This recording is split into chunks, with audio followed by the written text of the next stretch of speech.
Jason Thibodeau here, JMJ Financial, Matt Morrell. He's the branch manager of the Idaho branch of JMJ Financial, and this is the Mordo Mortgage Podcast. So today we have a great guest. We're excited to welcome on Rob Magnotta. He's with First Team Real Estate in Newport Beach. I got that right, didn't I, Rob? You did. Well done.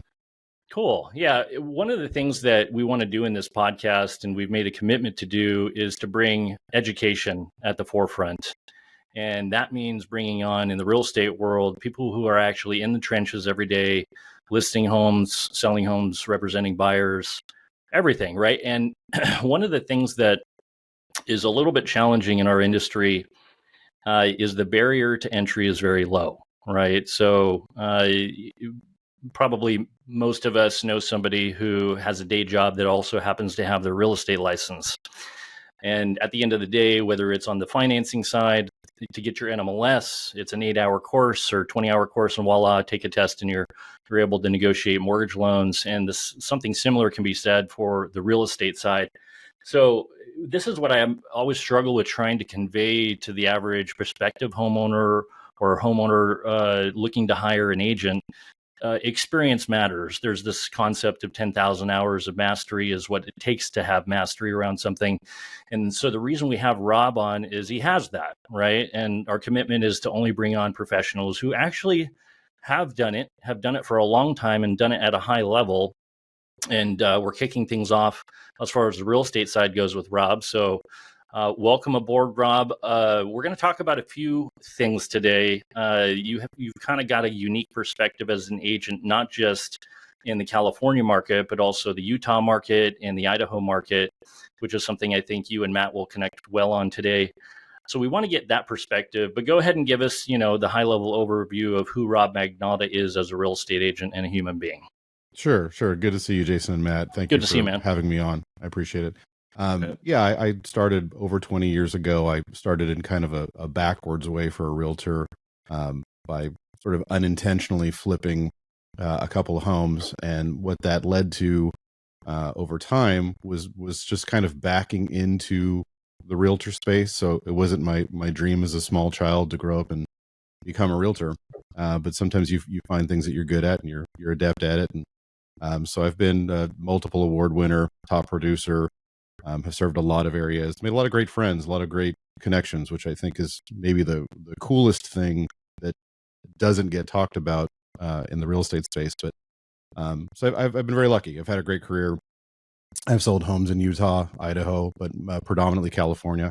And it does help me see some of the trends of where people are going and what's their next stop and what does the market maybe look like in the future. So I think I've got a good perspective on that. Yeah. I'm going to tell a quick story to tee up this conversation around the different states.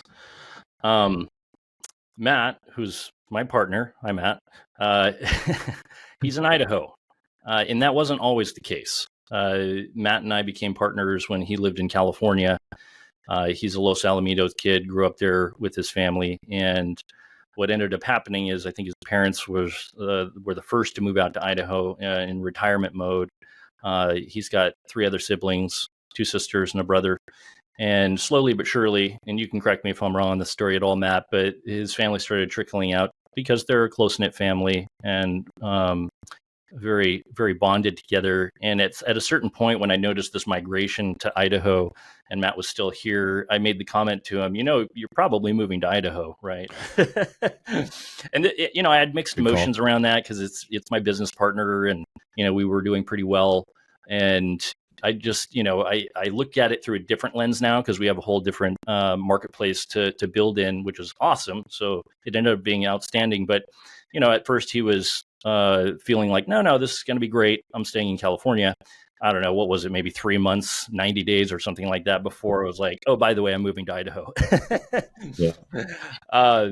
So that's just a personal anecdote story. But one thing that I've noticed, I'm sure a lot of people listening to this can relate to, is a lot of my client base, I've noticed when they're selling a home here, they end up moving out of state. And in the case of Rob Magnotta, his specialty, and you can correct me if I'm wrong on any of this, Rob, but it's Utah and Idaho. And let's face it, California has, for the first time, population on the decline rather than the upswing. And the reason for that is, affordability issues, lifestyle, whatever. Outside of the politics aspect of it, the reality is people are moving out of state. And even if they're not moving out of state, they're entertaining buying a second home. They're buying rental property, whether that's single family condo or multifamily. So a lot of this is happening more and more frequently with the migration out of state. And these particular states we're talking about today, Utah and Idaho, seem to be more often than not at the top of the list. So, the reason I brought Rob on is he's got unique perspective on this stuff. He's got licenses in those states and he does business in those states. So we kind of want to do a little bit of a dive into what had him getting licenses out there and how those markets compare and what maybe his advice or perspective would be for people thinking about these things. Yeah. Well, but we'll come back a little bit on the advice part, because I think how you select your realtor is something that people mess up all the time. So we'll circle back on that. But in terms of seeing what you're talking about, the net migration, and you're 100% correct. Everything you just said was spot on. So you saved me from saying it. Thank you. But the gist of it is this: people who used to look for, let's say, investment property would look in California because they thought, hey, great, rents are high, I can make a lot of money here, it's awesome. Problem is, as we all know, it's kind of one of those unspoken things you're maybe not supposed to say, but the rental laws here really don't favor ownership at all. They're heavily favored toward tenants. And if you're a tenant, that's great. But if you're an owner, it does become a problem, and it has become a problem for many of my past clients. And so to mitigate, whether it was lawsuits or not being able to properly evict or whatever the situation may be, a lot of them started to say, well, where else can I go that I like the area? It's not too far. Maybe they didn't want to cross the country, but where else can I go where I can find, at least some fair landlord tenant laws? And so that started to lead to places like Utah, which does have very good landlord tenant laws, Idaho, and various other places. And in doing that, what it's created over time is, as you start to, just think about your homeowner and you live here in Orange County. Well, you go, okay, I just bought rental property in another state and I like that state. Maybe I should move to that state myself. And so it was kind of the beginning, the way that I view it as some of the process, because I would start to see a lot of my clients wanting to buy either a second home or some kind of rental property out of state. And then that just moved into them going, you know what? I've done well here. I've got a bunch of equity. Obviously, California real estate's done really well since we, came out of the Great Recession. And so a lot of people are just cashing in on that equity and going to buy something nice. The downside, as I know Matt can probably talk to you a bit about this. Matt, you're a 83616 guy, right? Yes. Yeah, Eagle. It's raised the prices in those areas significantly in kind of a short period of time. And Utah's gotten some of that too. But if you take a place like Park City, that was already very expensive, but now it's almost out of control. So that, there's some cons to it as people leave and go to those other places in terms of how it affects pricing, how it affects inventory. I know you guys see some of that on loan limits, things like that. But overall, though, I think you're going to see more of it. I think you're going to see people, especially as they can work from home and do more remotely. I think you're going to just see people that find a place that they like, whether it's, I've got clients looking at Alabama right now.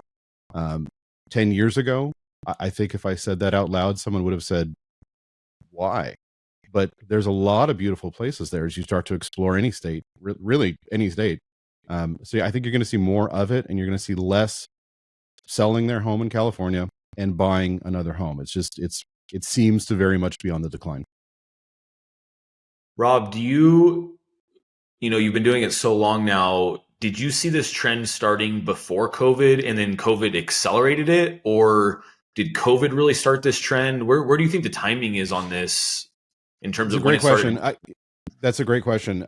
Yes, it started before it for sure, but COVID really amped it up, because I think the one thing that COVID did was that it took the idea of working at home and gave not just maybe the person that thought, I can work at home, I have the type of job where I could do that, but it gave the employer a whole different look at it to say, well, maybe I don't need this large commercial building that I'm paying exorbitant rent for in Irvine, and maybe it's actually better for my business if I allow these people to work at home. So I think there's still some fine tuning of that going on. I think you'll see the fine tuning of that. But we're seeing, I'm sure you guys know this, we're seeing a lot of empty commercial space that isn't getting refilled, and I think that comes from that same thing. So I think COVID did amp it up, but it was already starting to go that way, especially on the investment side. I think people, again, to go back to the landlord tenant thing we were just talking about, I think that was kind of some of the beginning of it. And I just think people are becoming more aware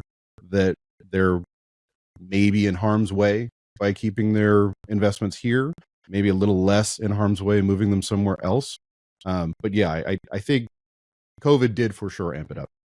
Yeah, not only do you have the landlord tenant laws, but you have a marketplace where, your cap rates or your return on investment is so compressed that you're taking more risk for less return. And so it's kind of a double whammy, right? You've got the tenant laws working against you, and you've got lower margins on your investment returns. So two reasons to start to look out of state. So very, very interesting. I appreciate the feedback on that. Yeah. And the other thing that I would add on that is you get different tax laws, obviously, no matter which state you go to. And so that could make a difference if someone wants to move their business. Maybe they want to go somewhere where the business tax is less. And I'll use Utah as an example. If you have a long-term tenant, not a short-term nightly rental situation, but if you have a long-term tenant in most of the counties in Utah, you get a break on your property tax, just like you would if it was your primary residence.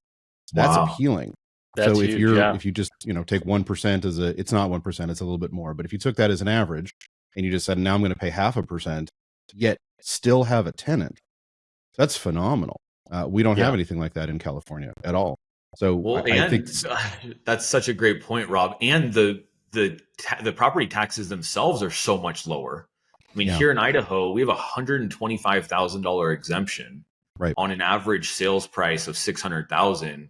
In California, you got a $7,000 exemption on 7,500. On an average sales price of well north of $1 million, and our tax rates are 75 basis points. So the affordability factor, both from a sales price perspective, your cost of your monthly insurance, your cost of your taxes, overall your monthly payment, and what you can get for that monthly payment, there's a very big divergence between what you can get in California and what you can get out of state. It's pretty incredible. Well, if you use Boise, just to follow up on that as an example, I mean, you can find a very decent home in Boise all day long in between 500,000 and 600,000, 3-bed, 3-bath, 2,300 square feet. They're all there. You take that $125,000 exemption. I mean, your property tax now is based on a number that is below $500K, plus you've got the lower rate. That's very affordable for people. And, you guys know when rates went up, things got really quiet. So we're starting to get a little less quiet now, which is nice, but that's appealing to a lot of people. People have $600,000 in equity here right now in their house in California. They can go pay cash. Problem solved. So, it's very different out there. Yeah, well, especially, with the primary residence tax capital gains exemption, right? If you're married, I think it's $500,000. Check with your CPA. I'm not a CPA, but disclaimer. Disclaimer. And what about property management? And in terms of if somebody doesn't want to move, because look, like for me, for example, my wife and I both established our businesses here, our networks, our careers, like to up and move. And all of our families here, right? Matt's family entirely moved to Idaho. He had a compelling reason. For me, I'm pretty much stuck here. My boys are in their school. They love their friends. So, for somebody like me, who's more of an investor, then I'm going to move there. You can't drive down the street and do your property management yourself at the end of the day. Like, what does that look like in terms of property management when you don't live there? Yeah. First of all, unless you're very good at it, I would not recommend doing your own property management anyway. It is a whole separate skill. I've been doing it for 20 years, and property management is tough. It's a low paying job. It's not a rewarding job. And I don't recommend people manage their own rentals. Having said that, I'm not going to pick on Idaho here. I love Idaho, but they're a little behind the 8 ball on the good property management companies. I think it's something that they'll come into. as they continue to grow. I think it's something that they will improve on over time. If a rental property is what you're looking for, it's good financially. It might be something though that you need to spend a little more time finding a good property manager.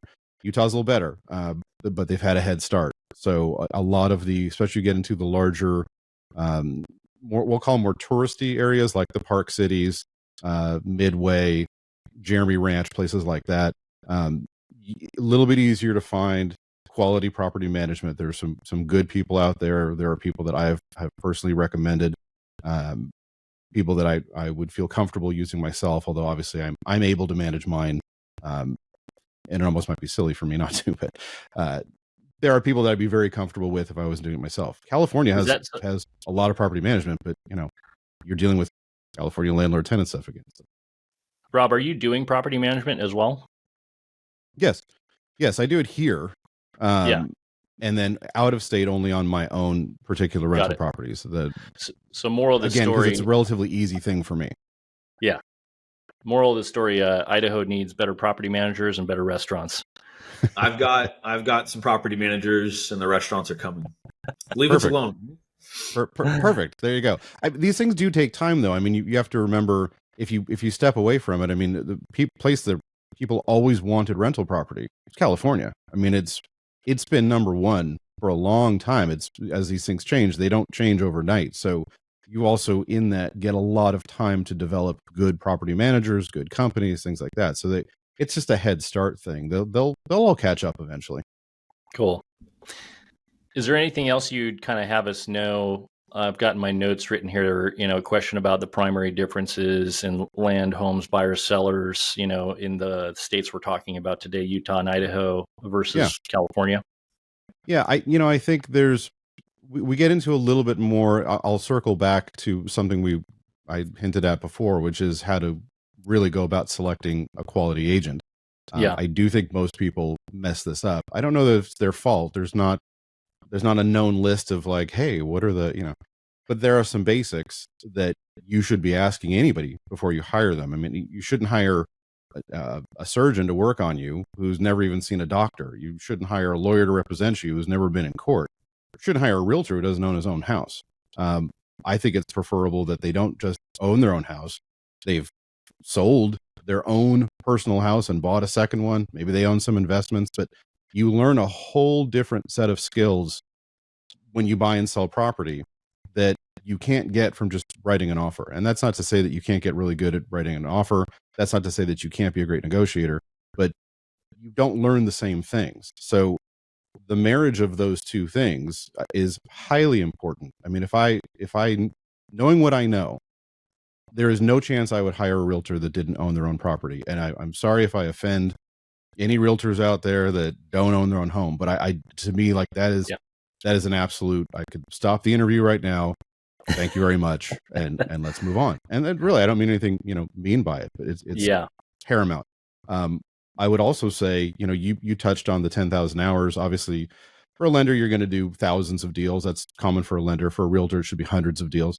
There's just too much you learn. There's too much that comes with experience. There's too much that comes with time. And when people say, "Oh, my," and nothing against any particular profession here, but my hairstylist just got her real estate license.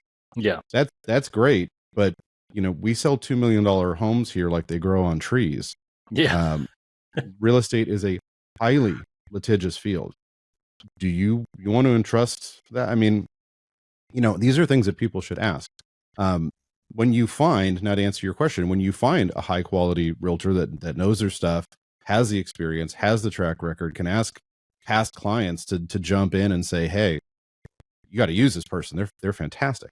When you find that, I very much believe you could take that realtor and you could drop them in any state in the country and they will sort it out in a moment. Now, are there things that are different? Absolutely. If you're going to buy a home in Huntington Harbor, then you're going to want to do a seawall inspection because that's relevant to what you find in Huntington Harbor. Whereas if you buy a home in Park City on the mountain, you're going to want to do a geological inspection. You don't need the seawall anymore, but you need the geo. So there are things that, you have to learn the areas. What's the weather like? You don't have to winterize a whole lot in Orange County, but you should be winterizing in Big Bear. You definitely are going to winterize in Park City.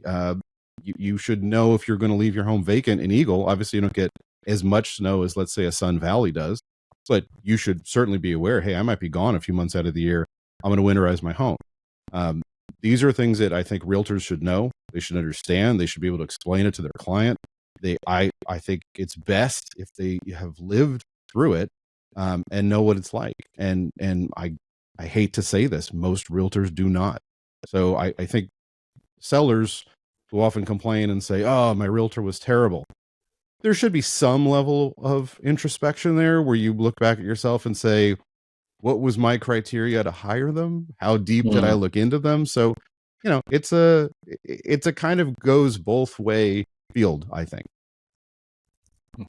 Great feedback. Yeah. That's the biggest difference maker is one of the things that I think that I would suggest for people looking to hire the right realtor is just look at production volume over the last 3 to 5 years, right? It's pretty easy to look up. Go on Zillow. It'll tell you what they did in the last 12 months. Correct me if I'm wrong on that, Rob. I don't remember. But I'm not a huge fan of Zillow for a plethora of reasons. But okay, I would say this. The last 3 years have been different for realtors. So I would say what you want to take a look at. Yeah, what should they be looking at? Like more in layman's terms, like help a buyer or prospective seller. How do I know that this is the right hire? Yeah, I think we're certainly at a point where you can ask for 10 years. And the reason I say that is because the MLS, which is how we pull up all of our statistics, the MLS goes back much further than that. The MLS at this point probably goes back almost 20 years. But the last 10 years I think will give you a better sense of what the realtor does, because most realtors' production has been down in the last few years. And that has nothing really to do with realtors. It has to do with lack of inventory. Exactly. All the things that we kind of already talked about. So 3 years may or may not give you a good snapshot, but any realtor that is worth their salt should be able to give you a 10-year snapshot that looks pretty good, where you see a lot of sales, where you don't see, and this is important, a lot of canceled listings. Canceled listings, this is another thing that sellers don't know to ask for. A lot of canceled listings is a very bad sign. I would call that another kiss of death. Like that. Yeah. And what a canceled listing is this. When you sign a listing, you sign it for a certain period of time. 6 months is very common. So let's say you sign a 6-month agreement.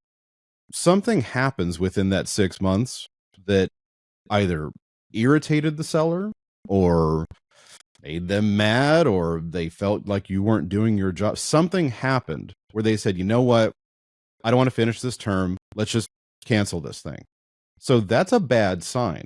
And we have several different, we have withdrawn, expired, and canceled. Those are kind of your potential red flags. Expired needs a little bit of prodding, because expired could be, you knew the house was worth 1.8, but the seller demanded, you tried to sell it for 2 million and it just wasn't going to happen.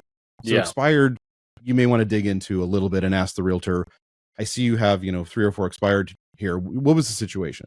But if you're talking about a high level producer that's got 5, 6, 7 or more canceled listings, I would wonder why. I see that as a red flag, unless they've got 1,000 closed sales. And then I'd go, okay, well, by percentage, that's fine. But if you've got, 100 closed sales and you've got 6, 7 canceled listings, no, something's wrong.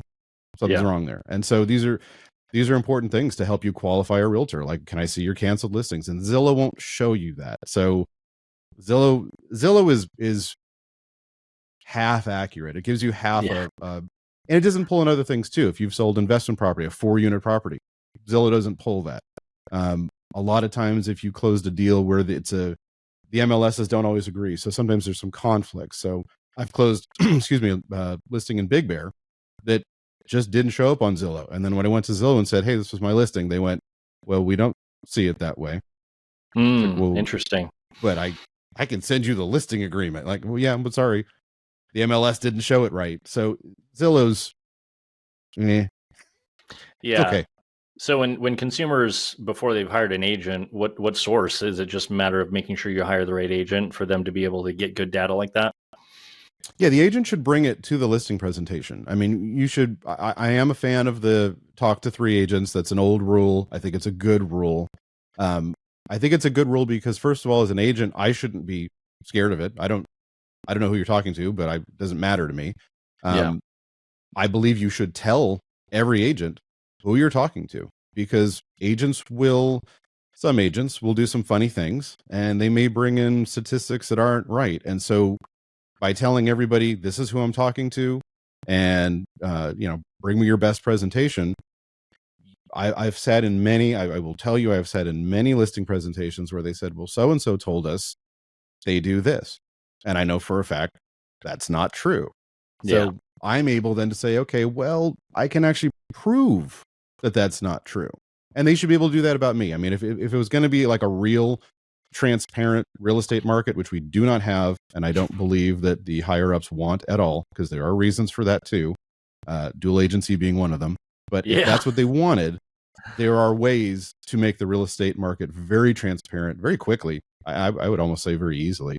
But interview 3 people, ask for all their closed sales in the last 10 years, including the canceled listings. Ask them if they own their own home, if they own investment property. Like, dig in. Don't be afraid to dig in. A realtor that can't answer those or don't want to answer those questions, that's not someone you should hire anyway. So don't worry about it. Yeah. And then just kind of in wrap up mode, we try to keep these to 30 minutes. Can we get maybe your general take on the markets right now, like for 2024? Obviously, you're in more than just California, so maybe touch on all that, because a lot of people are on the fence right now, and there's some fear and uncertainty around, is it a good time to buy, right? What are interest rates going to do? It's an election year.